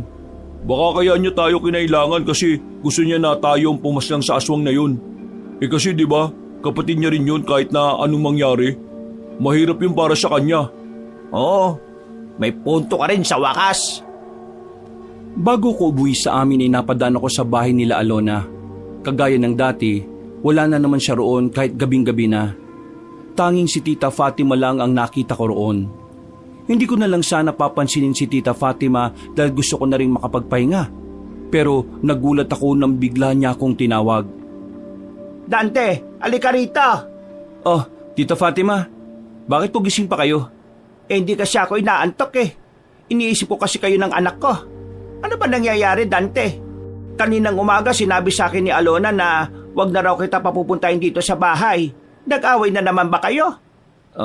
Tita, ang totoo niyan, nakikipaghiwalay na po sa akin si Alona. Ha? Bakit naman? Pambihirang babae naman yon. Mas maganda po siguro na sa kanya niyo na lang po itanong. Diyos ko, iho. Pasensya ka na sa anak ko, ha? Ang laki na talaga na ipinagbago niya. Ikaw pa itong nahirapan at nasaktan. Ayos lang po. Naiintindihan ko naman ang dahilan niya Pero wag po kayo mag-alala. Kahit wala na po kami ng anak niyo, palagi pa rin po akong naririto para silip-silipin kayo. At kung sakaling meron kayong kailangan, nandito lang din po ako para tumulong. Hindi ko talaga maintindihan sa anak ko kung bakit ayaw niya sa isang katulad mo. Napakabuti mong tao. Siguro po, hindi talaga sumasapat ang kabutihan. May mga parte talaga ng buhay natin na kailangan nating tanggapin na panandalian lang ang ibang tao sa atin. Ang mahalaga naman po para sa akin, masaya siya at ligtas siya. Basta, ako nang humingi ng paumanhin sa iyo, Dante. Ayos lang po yun. Kayo rin po, mag-iingat po kayo palagi ha. Eh ikaw, kumusta ka naman? Meron na ba kayong mga nakalaban na aswang? Nagtaka ko sa biglang tanong niya ng ganong bagay. Napansin ko rin sa mukha niya na parabang nababahala siya at patingin-tingin sa paligid. Hinawakan ko siya sa balikat at sinubukan ko siyang pakalmahin. Bigla na lang kasi siyang nataranta. Bakit po tita? Ano pong problema? Kanina kasi, nanggaling ako sa kaibigan ko sa kabilang baryo. May mga narinig akong usap-usapan doon. May namataan daw silang mga aswang sa gubat. May mga hila-hilang tao na wala ng buhay. Nung una, akala ko chismis lang. Pero napatunayan kong totoo yon kasi nasa lugar din pala na yon yung pamilya ng mga biktima. Dante, nagiging totoo na talaga ang mga nilalang na yon. Hindi naman kita anak pero nag-aalala ko para sa iyo. Pati na rin sa mga kasamahan mo. Hindi niyo po kailangan mag-alala. Nakahanda po kami sa paparating na problema. Hinawakan ko na lang ang kamay ni Tita Fatima para kahit na papaano ay kumalma na rin ang kalooban niya. Hanggang sa makauwi ako sa amin ay hindi mawala-wala sa isipan ko ang sinabi ni Tita Fatima. Patunay lang kasi yon na nagsisimula ng magpalakas sa mga aswang. Kinabukasan ay maaga kaming nagtungo sa kitaan namin ni Mang Carpio. Nag-insayo kami ulit. Marami kaming natutunan sa kanya. Bagay na unti-unti naman naming natututunan. Hanggang sa lumipas pa ng maraming araw, mas naging maalam na rin kami sa mga galaw at bawat kilos kontra aswang. Malaki nang ipinagbago namin sa loob lamang ng 1 buwan. Sa pisikal na pangangatawan din namin ay medyo lumakas kami. Nagkaroon kami ng mga muscle na talagang nakatulong para matagalan namin ang matinding pag-iensayo. Sa puntong ito, opisyal ko nang tinatapos ang pagsasanay ninyo. Binabati ko kayo. Ayos! Ibig sabihin ba nito handang-handa na kaming haharap sa mga aswang? Pero huwag ka muna maging masaya. Saka ka na magdiwang kapag nagamit mo na mismo sa mga aswang ang lahat ng natutunan mo. Maraming salamat po, Mang Carpio. Hindi namin inakala na darating ang araw na merong kagaya mo na magtuturo sa amin. Dahil sa inyo, pati ang mga kasama namin ay maalam na rin sa pakikipaglaban. Hindi ito mangyayari kung hindi dahil sa inyo. Lahat ng natutunan ko ay natutunan ko lang din mula sa mga nakatatanda sa akin. Lalo na sa aking lolo. Kaya ipinapasa ko lang ang mga kaalaman na yon sa mga batang henerasyon. Paano? Umuwi na muna kayo sa inyo. At bukas ng hapon magkita tayo ulit. Isasama nyo na ang mga kasamahan ninyo. Sisimulan na nating tugisin ng mga aswang. Masayang nagpaalam sa amin si Mang Carpio. Pinagmasdan muna namin siyang makalayo bago kami tuluyang naglakad paalis. Dakong 6:00 ng hapon, tumunog ang dipindot kong cellphone. Pagtingin ko, hindi kilalang numero ang nagpakita roon. Kaya hindi ko yun sinagot. Bakit hindi mo sinagot? Baka mamaya importante. Hindi ako sumasagot ng mga numerong hindi nagpapakilala. Sagutin mo na, baka mamaya si Mang Carpio yan. Dinala-dala mo pa, hindi mo rin naman pala gagamitin yung cellphone mo. Dinala ko lang naman to para may ilaw tayo sa daan sakaling abutin tayo ng dilim sa gubat. Sagutin mo na kasi. Wala namang mawawala sa iyo kung sasagutin mo. Patay mo kaagad ang tawag kung hindi mo kilala yung nagsasalita. Baka mamaya, pagsisihan mo pa na hindi mo sinagot yan, sige ka. Dahil sa pamimilit nila, ay napagdesisyonan ko na lang na sagutin ang tawag. Pagkarinig ko sa kabilang linya, dumaloy na agad ang kaba sa sistema ko. Hello? Sino to? Dante, tulungan mo ako pakiusap. Alona? Teka, anong nangyayari sa'yo? Merong humabol sa akin. Mga limaw, kukunin nila ako pakiusap. Nasaan ka? Sabihin mo, pupuntahan kita. Nandito ako sa sa may kabilang baryo lang. Dito sa abandonadong factory. Hindi ako makalabas Ang dami nila. Hinahanap nila ako. Ako na lang ang kailangan nila. O sige, diyan ka lang. Huwag kang aalis ha. Pupunta na ako. Oh, Ano nangyari, pre? Si Alona, mukhang hinahabol ng mga aswang. Kailangan ko siyang puntahan. Hayaan mo na siya ron. Niloko ka na nga niyan eh. Kahit na pinigilan ako ng mga kaibigan ko, ay tumuloy pa rin ako. Kung ano man ang ginawa sa akin ni Alona, isinantabi ko na muna yon. Ang malaga sa akin nung oras na yon ay makapagligtas ng buhay. Sumunod din naman sina Nabong at Jerry sa akin kahit banas na banas sila kay Alona. Gamit ang bisikleta ay tinahak namin ang daan patungo sa kabilang baryo na hindi rin naman kalayuan sa amin. Nang matanong na namin ang abandonadong factory, narinig na rin namin ang mga kaluskos sa paligid. Maging alerto kayo. Pagkakataon na natin to para magamit kung ano man ang mga natutunan natin. Ginawa mo pa ng dahilan yan. Sabihin mo, mahal mo pa si Alona. Kaya natin to gagawin. Pambira ka talaga, Dante. Kahit na tinatarantado ka na, handa mo pa rin ibuwis ang buhay mo para sa kanya. Hindi ko naman kayo pinilit na sumama rito eh. Tapos ganyan na maririnig ko. Umuwi na nga kayo at ako nang bahala rito. Di mo kakayanin na mag-isa. Kaya nga kami nandito eh. Pero lilinawin lang namin ha. Kaya kami nandito kasi ikaw ang dahilan. Hindi yung dati mong kasintana. Shh! Huwag kayo maingay! Tinakpan ko ang bibig ni Jerry nang makita namin ang tatlong lalaki na kakaiba ang kilos. Parang naninigas ang leeg nila habang palingon-lingon sa paligid. Hindi kami pwedeng magkamali. Ang tatlong lalaki na yon ay mga aswang. Kaya naman, marahan kaming lumapit sa kanila habang nakatalikod sila. Nang kakaunting distansya na lang ang pagitan namin, wala na kaming sinayang na pagkakataon. Lusob! Nakipagsagupaan kami sa tatlong aswang. Aminadong kinakabahan pero hindi nawala ang lakas ng loob namin. Mabibilis ang mga nilalang. Kung hindi kami nakapag-insayo, malamang sa malamang ay napatay na nila kami. Pero dahil sa mga natutunan namin, nagagawa namin silang tapatan gamit ang itak na daladala namin. Tinamaan sila sa iba't ibang parte ng katawan. Kaso parang hindi yung naging dahilan para mapatigil namin sila. Kailangan mapatay natin ang mga to bago pa tayo makita ng iba pa nilang kasamahan. Eh di bilisan na natin. Sugod! Muli kaming nakipaglaban sa kanilang tatlo at dahil sa pagmamadali namin, tinamaan na ako sa bandang braso. Buti naman at hindi naman yung sobrang lala. Daplis lang kaya naigagalaw ko pa naman ang braso ko. Makalipas lang ang halos 5 minuto, nagawa na rin namin silang paslangin. Tuwang-tuwa kami dahil yun ang unang pagkakataon na nakapatay kami ng aswang. Parang mas lalo kaming nagkaroon ng dahilan para maging matapang. Tara, pumasok na tayo. Nagmamadali naming pinasok ang abandonadong factory. Binuksan ko kagad ang ilaw ng dipindot kong cellphone para ilawan ang loob. Marahan kaming naglalakad. Nang tutukan namin ang kaliwang banda kung saan nakatambak ang mga kinakalawang na drum, doon namin nakita si Alona, nakasiksik at nanginginig sa takot. Alona, kami to, huwag ka na matakot. Dante, Tara na, umalis na tayo dito. pero marami sila. Pag-alagala lang sila. Puro babaeng kinukuha nila. Yung isa kong kasabayan sa paglalakad natangay na rin. Natatakot na ako. Sus, arte. Sumama ka na. Hindi ka naman mapapahama kasi nandito na yung tagapagligtas mo. Tagapagligtas mo lang, niloko mo lang. Tumayo ka na dyan. Mas malalagay tayo sa alanganin kapag nagtagal pa tayo rito. Dante, marami sila. Diyos ko, baka magdrama ka pa. Tayo na. Nagmamadaling tumayo si Alona.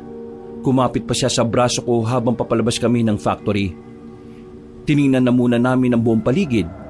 Wala kaming nakitang aswang kaya dali-dali na kaming lumabas. Pero nang nasa kalsada na kami, muli naming narinig ang malalakas na angil. Meron din kami mga narinig na sumisigaw ng mga kababaihan. Alona, mauna ka na umalis. Ha? Pababayaan niyo ako maglakad mag-isa? Anong tingin mo sa sarili mo, Reyna? May alalay kapag naglalakad? At saka, baldado ka ba? Marunong ka namang maglakad ah. Ibig ko sabihin, baka mamaya may makasalubog na naman akong halimaw. Eh di maganda. Kung ayaw mo, dito ka muna. Huwag kang lalabas dito kahit anong mangyari. Babalikan ka namin dito kapag nailigtas na namin yung ibang mga babae. Uunahin mo pa talaga yung ibang babae kaysa sa akin? Oo, hindi ba pwede? Ikaw nga, inuna mo ibang lalaki kaysa sa akin eh. Umangal ba ako? Aray mo! Boom! Basag! Hindi ko na hinintay pa makapagsalita si Alona. Iniwan na namin siya sa gilid ng bahay. Kahit na masakit na ang braso ko, hindi ko yung pinansin. Nakatuon ang atensyon ko kung paano namin maililigtas sa mga babae na kinuha ng mga aswang. Nang makarating na kami roon, napatago muna kami sa halamanan nang makita namin ang mga aswang na nasa bakuran ng lumang bahay. Nakaluhod ang mga babae at sa pagkakataong yon, nakabusal na ang bibig. Binabantayan sila ng maraming aswang. At ilang sandali lang, nakita na rin namin ang kakambal ni Mang Carpio na si Leonardo. Hindi tayo pwedeng basta-basta na lang lumapit. Hindi natin alam kung anong kakayahan nitong si Leonardo eh. Paano natin ililigtas yung mga babae? Kailangan natin mag-ingat. Isang pagkakamali lang natin, pwede nilang kainin agad yung mga bihag nila. Inobserbahan namin ang paligid. Wala kaming makitang daan na pwede naming magamit para makalapit ng di nararamdaman. Mga ilang sandali lang, may dumating pang mga aswang na may bitbit na 2 babae. Nasa 6 na ang nakuha nila. 6 na muna ang dadalhin natin siya ngayon. Malaki na ang may tutulong nito mga babae ito para makadagdag sa pisikal na lakas natin. Sige na, palat ka rin nyo mga babae dyan. Nabahala kami nang makitang paalis na sila. Kahit na gusto naming tulungan ng mga yon, hindi rin naman namin magawa. Masyadong sugal ang gagawin namin kung haharapin namin sila ng kaming 3 lang. Ano? Wala ba tayong gagawin? Papalis na sila oh. Wala, hindi tayo magpapakita sa kanila. Ha? Hayaan lang natin silang mamatay? Nabong, hindi natin to pwedeng ipilit. Alam kong alam mong hindi natin sila kakayanin. Mamamatay lang tayo. Kaya ayos lang na mamatay sila. Hindi ayos yun. Ano ka ba naman? Ang sinasabi ko lang naman, kailangan nating piliin ang sarili natin ngayon dahil mas wala tayong magagawa kung pati tayo mamamatay. Masakit mang isipin, pero may mga pagkakataon talagang wala tayong magagawa. Hindi natin sila pababayaan. Susundan natin sila ngayon. Aalamin natin kung saan nila dadalhin ng mga babaeng yon at saka natin sasabihin kay Mang Carpio. Paano kung pagbalik natin, pinatay na nila yung mga babae? Hindi natin makokontrol ang sitwasyon, Nabong. Kaya gawin na lang natin kung ano makakaya natin. Kung sakali mang ganun na mangyari, wala na tayong magagawa. Pero ipagdasal na lang natin na sana buhay pa sila pagbalik natin. Kahit na delikado at palihim namin sinundan ng mga aswang, wala silang kamalay-malay na nakabuntot kami sa kanila.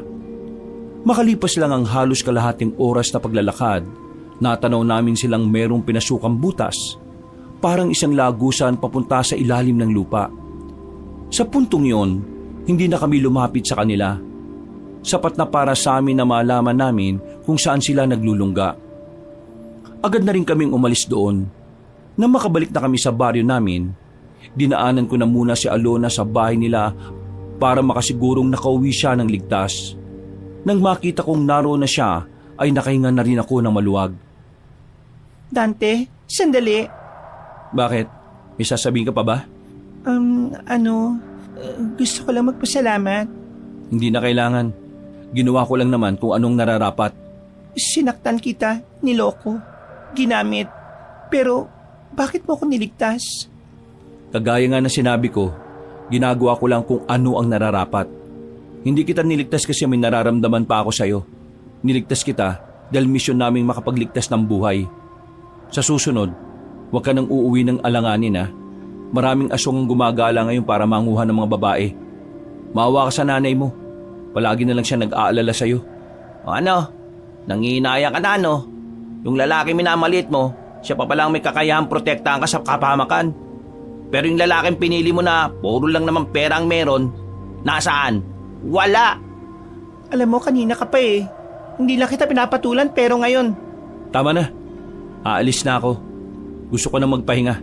Uy, aminin, nangihinayang. Huwag ka mag-alala. Hindi ka napapatulan nitong kaibigan namin. Isa ka pang pangit ka. Nauna na ako naglakad. Hindi ko na nilungon pa si Alona. Pag-uwi ko ay siya pa rin ang iniisip ko. Aminado naman kasi talaga akong may nararamdaman pa rin ako sa kanya. Pero dahil nga sa misyon na kailangan naming gampanan, kailangan kong kalimutan kung anuman ang pagtingin ko kay Alona.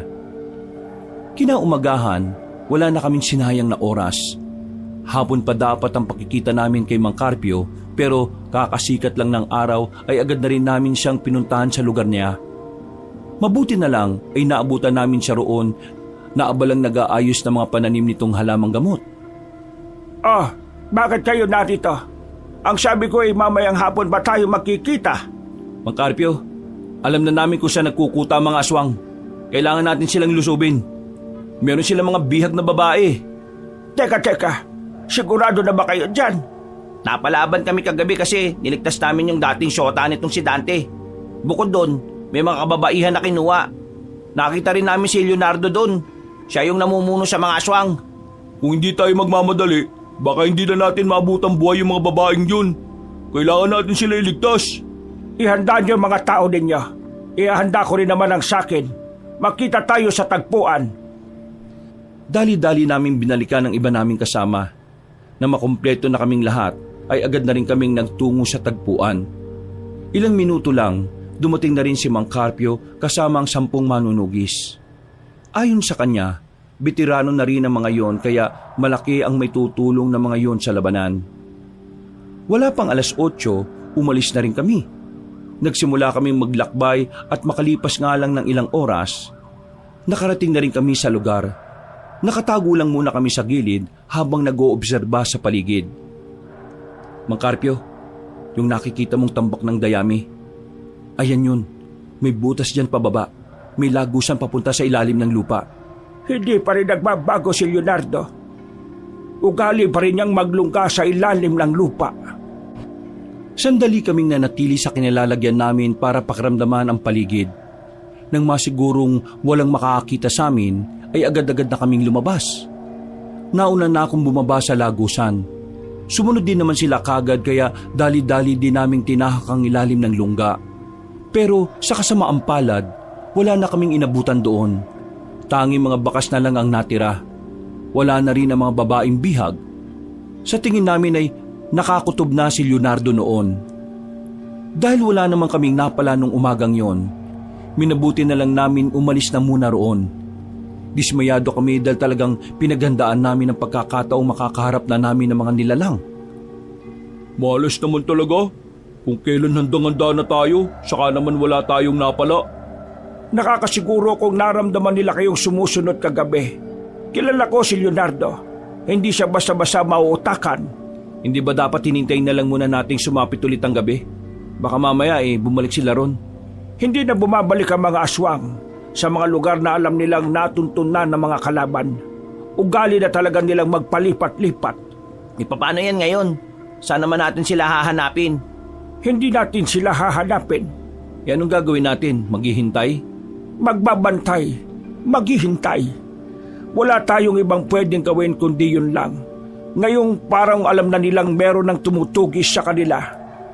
Nakasisiguro akong nag-aanda na rin sila na kalabanin tayo. Bumuntong hininga na lang ako ng malalim. Makalipas lang ang ilang oras na paglalakbay, ay nakarating na rin kami sa ilog kung saan ang aming tagpuan. Doon na kami naghiwa-hiwalay. Sa mga sumunod na araw, mas naging abala kami sa pagbabantay sa baryo namin. Pati na rin sa mga kalapit na baryo na maaring puntahan ng mga aswang. May mangilang-ilang aswang din naman kaming namataan noon, pero hindi sila tumuloy na labanan kami. Ang kutob namin, nagmamanman lang sila sa paligid. Nako Dante, mabuti naman at napadaan ka. Pasok kayo. Sumama na rin kayong dalawa. Sige na, meron akong nailutong tsampurado rito. Nakakaya naman po. Salamat na lang po, tita. Anong nakakaya? Kaarawan ko naman ngayon eh. Ako nga ang dapat mahiya kasi tsampurado lang ang handa ko. Nagkatinginan kaming magkakaibigan.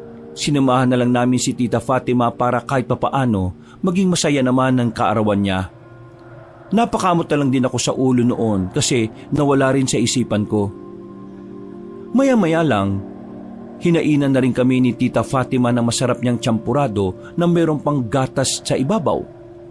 Panay ang silip ko noon sa loob pero hindi ko naman makita si Alona. Mga bandang 4:00 na ng hapon, nakaramdam na rin kami ng hilo. Pinainom kasi kami ni Tita Fatima ng lambanog. Ah, tama na yan. Namumula na mga mukha ninyo. May mga tama na kayo.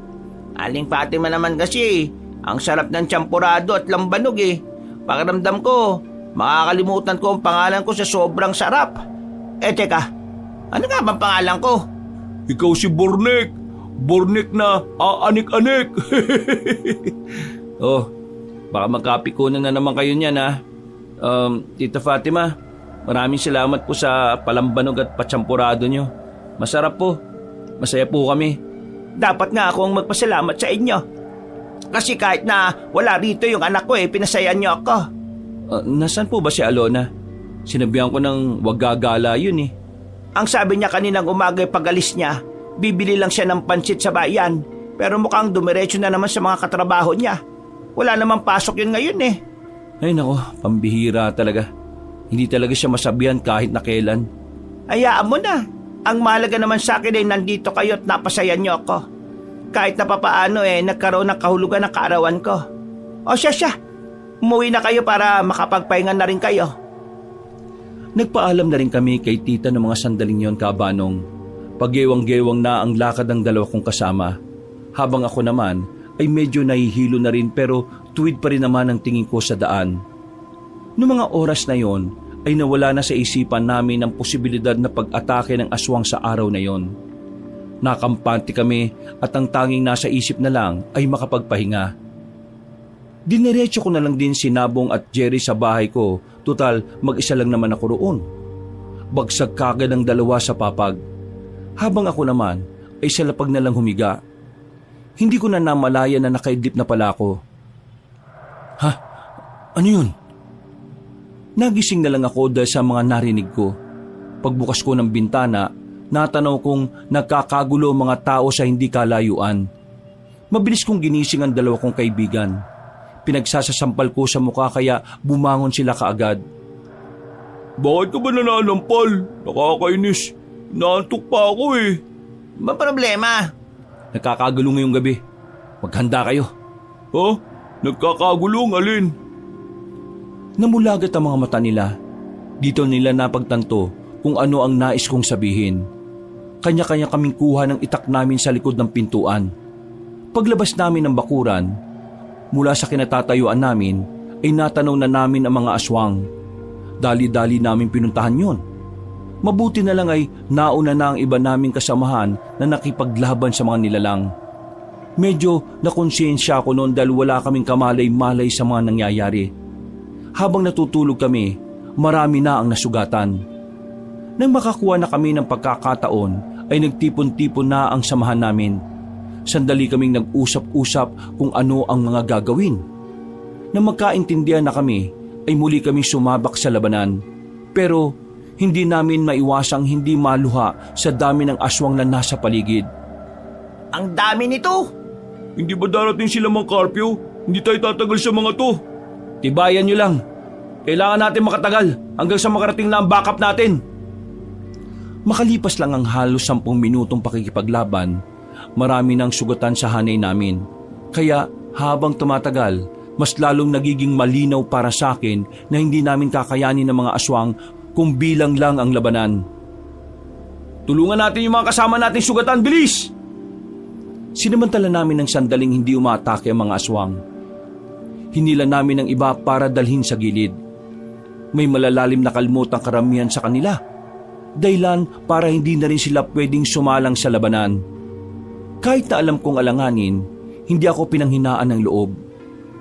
Sa halip, bumalik ako ulit sa gitna at hinamon ng mga aswang. Kinailangan kong doblehin ang tapang ko para malaman ng mga aswang na hindi namin sila aatrasan.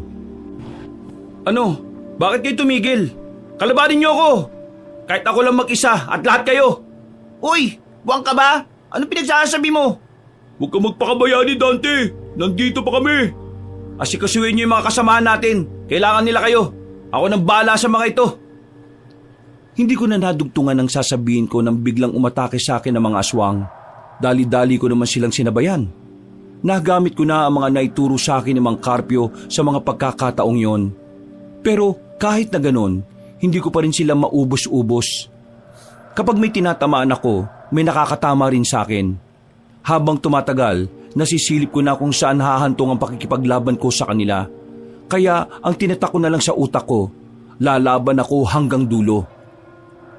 Dudumugin na sana nila ako nang biglang nagdatingan sila Mang Carpio. Kasama niya ang mga kapwa niya albularyo at manunugis. Pinagtatatagaan nila ang mga aswang. Dahil sa kanilang kahusayan ay agad nila yung napaslang. Pero ang iba naman ay nagawa pa rin makatakas. Pasensya na at medyo nahuli kami. Ang malaga dumating kayo. Nabong, Jerry, dalhin niyo ang mga kasama niyo sa ligtas na lugar. May sasama sa inyong tao ko para gamutin sila. Dante, kaya mo pa ba? Oo, kayang-kaya ko pa. Sumama ka sa akin. Kahit na may mga sugat na ako sa likod, sabay kaming tumakbo ni Mang Carpio papunta sa kagubatan. Hindi ko alam kung bakit kami papunta roon. Samantalang ang mga aswang naman ay nasa baryo. Nalagpasan namin ang kakahuyan. Nakarating na kami sa parte ng gubat na putol ang mga puno. Inabutan namin doon si Leonardo. Kaswal lang na nakaupo habang kumakain ng mansanas. Hindi ka pa rin nagbabago, Carpio. Malakas pa rin talaga ang radar mo. Naalaman mo kagad na narito ako. O baka naman gamit mo ang anting-anting. Ang tagal mong nagtago. Akala ko pinili mo ng mamuhay ng payapa. Pero ito palang ginagawa mo, Leonardo. Itigil mo na ang mga binabalak mo. Hahantong lang sa kapamakan ng buhay mo. Pambihira ka naman. Mula noon hanggang ngayon, nagpapakakuya ka pa rin sa akin. Ilang minuto lang naman ang tanda mo sa akin. Kung ako sa'yo, ikaw ang tumigil. Samahan mo ako sa mga layunin ko at pagharian natin ang sangkatauhan. Alam mo na noon pa lang, malabong maging parehong pananaw natin. Kaya kung inaakala mong kukonsintihin kita sa kasamaan mo, nagkakamali ka. Hindi kita pinipilit, Carpio. Binibigyan kita ng pagkakataon na pumili ng mas makabubuti para sa'yo. Kung sasama ka sa akin, wala nang makakapigil sa ating dalawa. Ikaw ang pinakamalakas na albularyo at manunugis dito sa atin. Kaya wala na kahit na sinong nilalang na makapipigil sa'yo. Kaya sa'yo na mismo nang galing. Ako ang pinakamalakas at walang kahit na sinong nilalang na makakapigil sa akin. Ibig sabihin lang nun, hindi ka rin uubra sa akin. Kaya ikaw ang papipiliin ko. Itigil mo ito o mawawala ka sa mundong ito. Tumawa ng malakas si Leonardo para bang hindi niya siniseryoso ang sinasabi ni Mang Carpio. Ramdam na ramdam ko sa kanya na sobrang kampante siyang kaharap ang kanyang kakambal. Bagay na nagdudulot naman ng pagkabahala para sa akin. Hindi ko alam pero pakiramdam ko noon, malakas din talaga si Leonardo. Hindi ko alam kung bakit hanggang sa ganitong edad natin malakas pa rin ang loob mo. Dahil ba dyan sa kasama mo? Sino ba ang isang yan? Natatanda na kitang binatilyo ka. Isa ka sa mga nakita ko sa harapan ng bahay ka. Bakit ka narito? Nandito ako para tulungan si Mang Carpio na iligpit ka. Iligpit? Ako? Nahihiba ka na yata. Tigilan na natin ang daldalan. Simulan na natin ang labanan. Bago tayo magsimula, gusto ko lang ipaalam sa iyo na pinaghandaan ko ang pagkakataong ito. Ibig sabihin, kayang-kaya kitang paslagin kahit na kakambal kita. Ikaw, kaya mo ba akong patayin? Manahimik ka! Nagulat na lang ako nang biglang tumalon ng mataas si Mang Carpio patungo kay Leonardo. Namangha ko sa ginawa niya. Hindi ko inakala na ganun pala ang kapangyarihan na meron ng anting-anting na dala niya. Kamao sa kamao ang naging laban nilang dalawa. Bawat suntok ni Mang Carpio ay siya namang nasasalag ni Leonardo. Sa unang bahagi ng laban nila, kitang-kita ko kung paano nakalalamang si Mang Carpio sa galaw at taktika. Walang magawa ang kakambal niya kundi ang umilag lang. Isang malaking pagkakamali mo na binigyan mo ko ng tsansang makaharap ka. Bakit ka nagpapakampante agad? Umiilag pa lang ako, kapatid. Hindi pa ako umatake. Nakakuha ng pagkakataon si Leonardo. Pero sa halip na si Mang Carpio ang aatakihin niya, nanlaki ang mga mata ko nang makita kong sakin siya patungo. Pero dahil maalam na rin ako sa pag-iwas, hindi niya ako nagawang tamaan. Pasimple ko siyang nasugatan sa tagiliran gamit ang hawak kong itak. Tinuruan ko ang batang yan, kaya hindi mo siya dapat maliitin. Wisit! Wisit!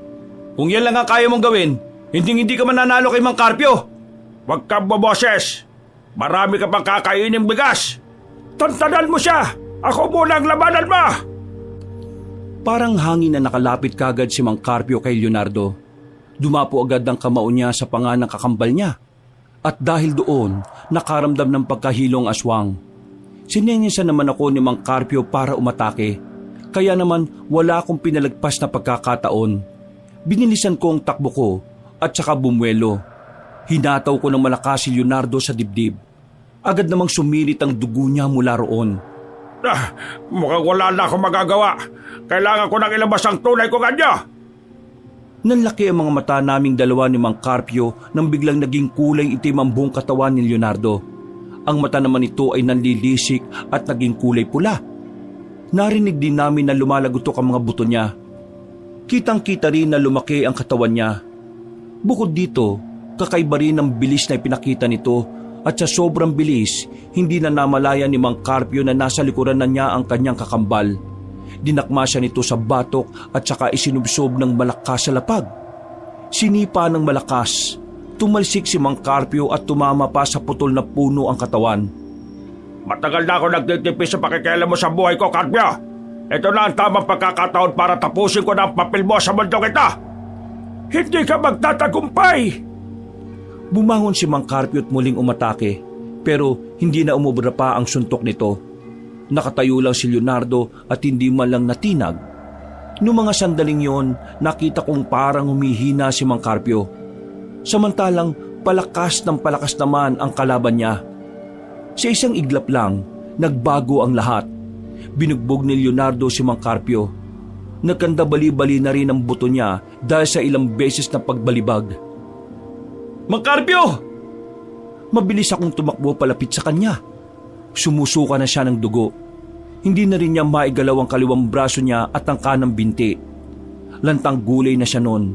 Habang ako, hindi ko alam ang gagawin ko. Hindi ko inakala na ganito na siya kalakas. Huwag kayong magsalita ng ganyan. Tatalunin natin siya kahit ano mangyari. Dante, sabihin mo sa akin, malakas pa ba ang katawan mo? Ho? Bakit to? Hindi na gumagana ang anting-anting sa akin dahil sa katandahan ng katawan ko. Kaya gusto kong ikaw na ang tumalo sa kanya. Ala, hindi ka pa ba tapos mamaalam sa binatang yan? Huwag ka mag-alala, Carpio. Isusunod ko naman siya, kaya magkikita rin naman kayo sa langit. Nabigla na lang ako na may iniluwang bato si Mang Carpio na kulay berde. Kasing laki lang ng buto ng santol ang bato na yun. Sinabihan niya akong lunukin ko ang bato. Nung una, nagtaka pa ako. Pero nang makita kong papalapit na sa amin si Leonardo, sinunod ko na lang din ang sinabi niya. Nakaramdam ako ng matinding init sa katawan ko. Nahihirapan ako makahinga. Maya-maya pa, nakita ko na lang na nasa harapan ko na si Leonardo. Sinuntok niya ako ng malakas. Tumalsik ako at tumama rin sa mga putol na puno. Anong akala mo? May isalma ka? Hindi gagana sa iyong anting-anting niya dahil hindi ka naman kilala ng espiritu niyan. Nagkakamali ka. Ano pinagsasabi mo? Agad ako nakabangon. Parang wala man lang akong nakaramdamang sakit nung mga sandaling yun. Maging siya ay nagtataka rin kung bakit ako nakarecover kaagad. Muli siyang tumakbo palapit sa akin. Nasa aktong dadakmain niya ako pero naramdaman ko na lang na kusang gumalaw ang kamao ko. Dumapo yun sa mukha niya at sa tagiliran. Sa lakas ng pagkakasuntok ko, narinig ko pa ang pagbali ng buto niya. Hindi pa ako nakontento. Tumalon ako ng malakas at saka tinaga siya ng hawak kong itak. Sirit ulit ang dugo sa balikat niya. Dahilan para makaramdam siya ng takot sa akin. Marahil mahina ang anting-anting sa katawan ni Mang Carpio. Yun ay dahil hindi na umaakma ang katawan niya sa kayang gawin ng anting-anting. Pero ngayon nasa tamang katawan siya. Kailangan niyo na magdasal sa mga demonyong sinasamba niyo. Wala akong sinayang na pagkakataon, Kabanong. Parang hangin akong lumapit sa kanya. Tinarak ko ang itak sa tagiliran niya at agad na hinugot. Sumirit na naman ang dugo pero hindi ako tumigil. Muli ko siyang pinagsasaksak hanggang sa mapaluhod ko na ang isang tuhod niya. Paano ko magagawang talunin ng isang baguhan? Hindi ka pa rin natututo hanggang ngayon, kapatid. Masyado ka pa rin kampante. Minamalit mo ang mga taong tingin mo ay mas mababa sa'yo. Yan ang ikababagsak mo. Hindi ako magpapatalo. Hindi ako papayag. Kailangan mo nang tanggapin, Leonardo. Hanggang dito na lang ang lahat ng mga pinaplano mo. At sa pagkawala mo, sana mapagtanto mo na walang hahantungan na maganda ang lahat ng kasamaan sa mundong ito. Sinubukan niya pang tumayo, pero gegewang-gewang na siya nung mga sandaling yon. Binuhos niya ang natitira niyang lakas para atakihin ako, pero hindi na niya magawang makatama. Sobrang dali na niyang ilagan dahil mabagal na rin ang mga galaw niya. Pagtingin ko kay Mang Carpio, sumenyas na siya sa akin, pero nakita ko rin sa kanya ang lungkot. Alam kong hindi madali para sa kanya na makitang mawala ang tinuturing niyang kapatid at kakambal. Kaya't laking pasalamat ko na rin na ako ang tatapos kay Leonardo at hindi siya. Nang sa ganon, mas madali niyang matatanggap ang pagkawala ni Leonardo. Tapos ka na ngayon! Tinara ko ang itak sa dibdib niya. Sa puntong yon ay napatigil na rin siya. Nanlalaki ang mga mata. Sumuka ng dugo at ilang beses na naubo. Paggugot ko ng itak ay agad din naman siyang bumagsak. Nakatingin siya sa akin, pero ilang sandali lang ay nalagutan na rin siya ng hininga habang nakadilat ang mga mata. Nagawa naming talunin ng mga aswang noong gabing yon, Kabanong. Wala nang natira na kahit isa. Masakit man para kay Mang Carpio ang nangyari, sa kabilang banda ay nagawa pa rin niyang maging masaya. Dahil sa wakas, nabigay na rin niya ang katahimikan para sa kanyang kakambal. Samantala, hindi na binawi sa akin ni Mang Carpio ang anting-anting. Ayon sa kanya, mas magagamit ko ito dahil bata pa ang katawan ko. Sa mga sumunod na taon, mas lalong nakilala ang samahan namin. Si Mang Carpio, naging tagapayo na namin siya. Hindi na niya kaya pang lumaban dahil matapos ang nangyari, hindi na rin niya magawa pang makalakad. Nakaupo na lang siya sa upuan na digulong. Hindi na rin kami nagbalikan ni Alona kahit na nagkaayos naman na kami. Nagbago na siya at nagpakatino. Pero hanggang doon na lang din yon. Itinuon ko na kasi ang buhay ko sa pagiging manunugis para ipagtanggol ang mga tao kontra sa mga aswang.